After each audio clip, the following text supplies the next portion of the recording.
kababayan, naawa po ako sa mga pulis na nakatayo ngayon.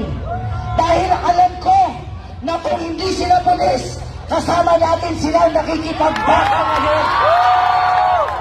Alam natin na sa loob ng kanilang puso mabigat dahil gusto nilang ipaglaban si Tatay Digong. Pero wala silang magawa dahil kapag sila ay sumuway sa kanilang chief PNP, wala silang ipapakain sa kanilang pamilya.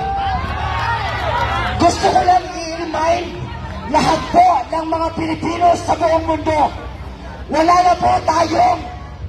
na po tayong tiwala sa media ngayon. Ang ABS-CBN, ang GMA, wala na.